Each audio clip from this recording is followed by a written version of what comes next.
Hello everyone and welcome back to the Great Book of Grudges. My name is Nathan and we have some big news today. A new blog post has been released by Creative Assembly, which they kindly provided earlier, so we can go into a dedicated breakdown which goes over a few things. The most important focusing around Be'lakor and his dedicated faction, which I think is really important because we've all been waiting for this character for a long time now. Well, as a playable faction, because we do have him as a legendary lord, just not the way none of us really wanted that, let's be honest.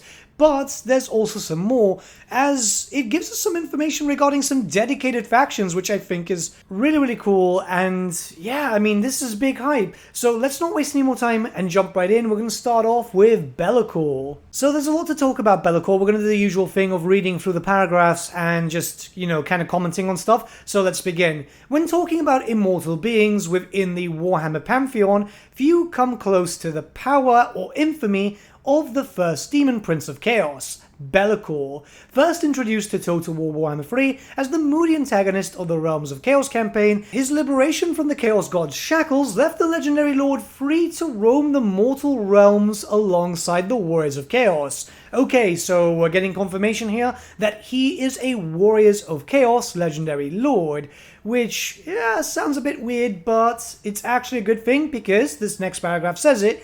As an undivided demon prince, Be'lakor kneels to no specific god. Instead, he leverages the power of all four to become a versatile fighting machine, bestowed with powerful gifts from each. Those of you who have conquered the Realms of Chaos campaign will already know that he is a behemoth on the battlefield, capable of taking on almost any challenger. He's particularly unique amongst the Warriors of Chaos legendary lords in that he has access to the widest selection of Chaos demons, allowing him to assemble entire armies of demonic might without the need for petty mortals. So this is pretty cool. This means that, well, he's going to have access to both books, essentially. That's probably the best way of saying it, both army books. And that's great. He's going to have access to demons, he's going to have access to Warriors of Chaos. You could potentially make a pretty devastating army like that. I mean, just imagine demons being flanked by some Chaos Warriors and a Hell Cannon or two. That's going to be quite fun.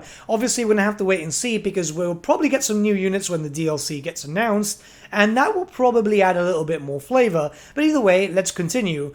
Within the campaign, Be'lakor begins in the settlement of the Isle of Wight in Albion, where he has but one aim, to embark on a crusade of destruction. While the rest of his campaign mechanics will be revealed alongside the eagerly anticipated Warriors of Chaos update, here are a couple of his key features to look forward to.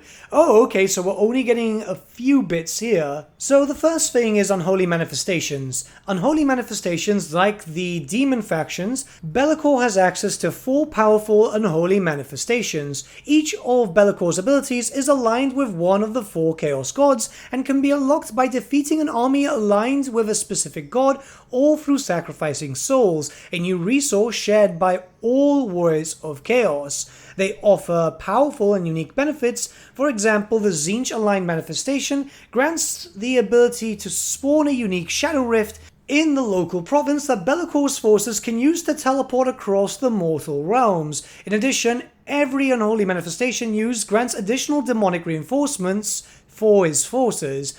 Okay, so we know souls are a new mechanic, resource for the Warriors of Chaos. That's quite cool. I like the idea of you can either get it by using souls or just beating an army. So if you see any Khorne demon armies or Slaanesh demon armies and all that, you can just go for them and do some damage and then just unlock the mechanic, which would make you have less allies, but really this is Total War, so you're pretty much fine. I kind of like this. Plus, being able to teleport by using rifts, which, it's an interesting thing. I guess they had to figure out how to keep the rifts in-game, and makes sense for Be'lakor. So far, so good. Right, next is Be'lakor Shadow. Be'lakor has the unholy ability to corrupt those who stand against him. When he defeats a human lord in battle, he can mark them with chaos, slowly corrupting their soul and eventually converting them into a demon prince to reinforce the ranks of his army. Oh, interesting. This sounds pretty cool. I'm assuming demon princes will be like a lord or a hero. Well, they were a lord in the army book, so yeah, probably lord.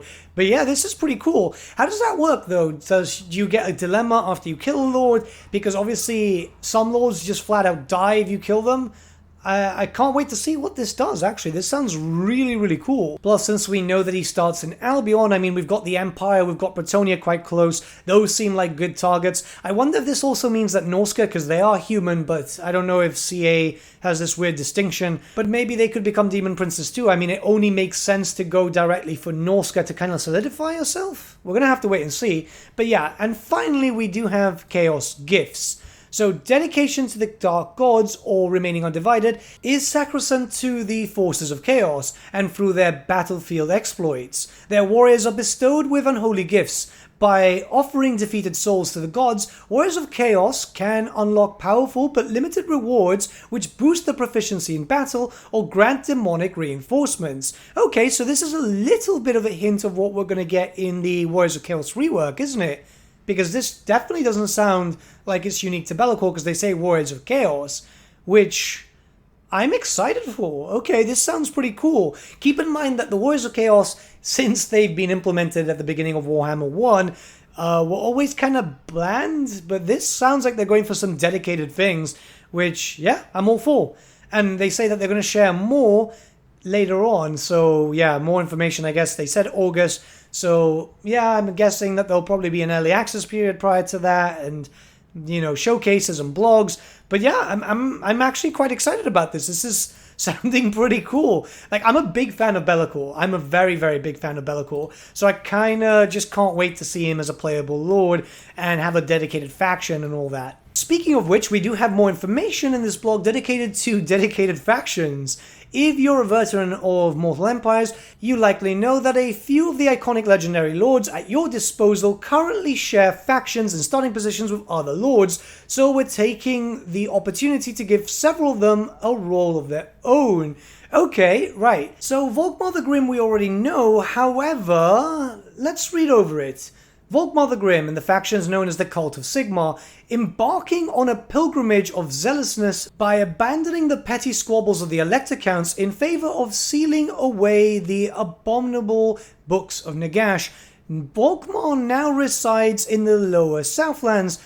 Unlike the Tomb Kings and Manfred von Karstein, this is the one that was what threw me off, it's not the books themselves that offer individual effects, rather the act of sealing books away increases zeal, strengthening the boons and power granted to Volkmar. Okay, so Volkmar has access to a reversal of the Tomb King mechanic, but it looks like Manfred does too, which, very, very curious.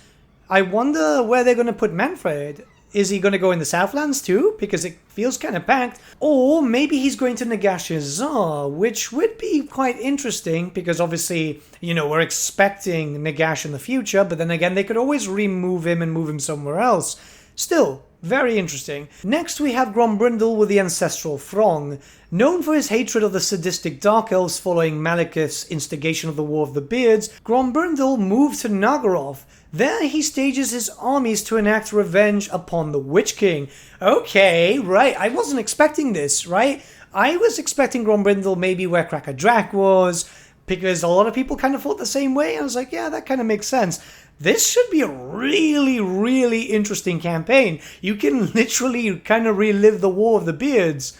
Okay, yeah, this sounds cool. Well, end the War of the Beards, because, you know, but yeah, I'm actually quite keen on that. And lastly, we've got Helman Gorst. There's a few others, but this is this section, and this is the Caravan of the Blue Roses. Ever clinging to the hope of discovering necromancies that could bring his brothers back to life, Helman Gorst has moved eastwards in order to be closer to the coveted Nagashazar fortress. Okay, so he's going to be close to Nagashazar. Alright. What about Manfred then? Either way, this is cool. I wonder where he's going to be, because there's a lot of locations which could be there. We do know of a lot of vampires there.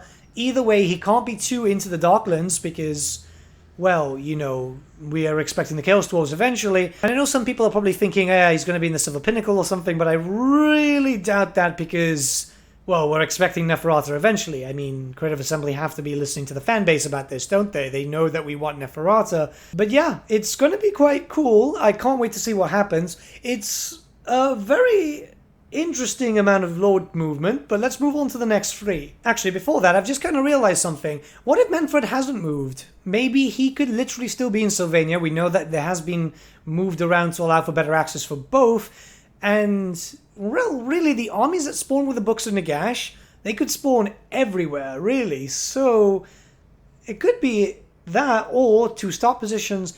I'm really curious about Manfred right now, which is weird because I generally don't like Manfred because, well, we know what happened because of Manfred. And now the next section. Vlad and Isabella von Carstein, Sylvania. Unlike the other legendary lords, this power couple will be staying together in undead matrimony. Good. But will be playable within the same campaign. If you choose Vlad as your legendary lord, Isabella will be automatically unlocked as a hero and vice versa. Oh, that's pretty cool. Okay, cool. Right, I like this. So essentially, you will get a legendary hero so they can always be together in the same army, which means that you don't have to have two armies running about, keeping them together if you want to have them as a, as a lore-friendly thing, or you just want them together for bonuses. I wonder if they'll still get bonuses if they're in the same army. But this is pretty cool. I really, really like that. That's a really smart decision. I know some people might not be keen on that, but like I've said 100 times over, Vlad and Isabella always have to stay together. It's a big part of their lore, right? It's massive. So yeah, this is pretty cool. Next we have Sigvald the Magnificent, the Decadent Host. Armed with his disturbing yet angelic beauty, Prince Sigvald is now a force unto himself within the Warriors of Chaos. He reclines in pleasure in the northern western Chaos Waste, and has been bestowed with some tantalizing new features, such as the ability to seduce units, use seductive influence, and has access to Sinesh's demonic breed. Okay, yeah, this is pretty cool. So he'll get some mechanics from the Sineshi factions, which is something that I kind of wanted. I know some people are like, oh yeah, he should stay undivided. No, he shouldn't. This is great. I'm really, really keen on that. That's awesome. I guess he's going to be close to Ulthuan, maybe more to the Dark Elves. I mean, Northwestern kind of makes sense. Yeah? Anyways, let's move on to Colexanita with the Heralds of Tempest. The ancient dragon ogre now resides north of the Mountains of Morn, keen to seek out monolithic settlements for his own dark designs. Okay, this is pretty cool. And north of the Mountains of Morn means that you'll be able to fight Cathay, you'll be able to fight a lot of demons, I'm imagining, and obviously we will have access to ogres to fight with, which should be interesting. Hopefully the Warriors of Chaos makes them quite good to be able to fight a lot of stuff. Mind you, they do already have a lot of anti-large with like halberds and so on. So, yeah, okay. I'm actually quite happy about this. All in all, this is pretty cool. Next week, we're going to be getting information regarding the Ask Me Anything that they did recently. So that should be quite awesome. But, I'm super hyped up. I wonder why they haven't said everything. Like, clearly, this isn't everything. Obviously, Archaon hasn't been mentioned. We don't know what's happening with Manfred, but, like, it says Sylvania for Vlad and Isabella, so maybe they're moving him. There's a few other ones that I'd like to see move to, but all this is very, very promising. Like, I'm really excited, especially about the Grombrindle one. That's going to be a really fun campaign. I don't know anything about Ghost. Like, that sounds close to Nagash's Arc, keeps me questioning stuff. But, yeah, Vlad and Isabella, that's definitely going to be something to play. Sigvald, I mean, I'm a big Sineshi fan, so this is definitely something I'm going to be playing. All in all, I think this is all awesome. Be'lakor sounds interesting. I wonder when we're going to see the full faction mechanic stuff of Be'lakor, but yeah, let me know what you guys think in the comments below and start a bit of a discussion because yeah, I'm super excited. This is weird. I've not been this hyped up for a while.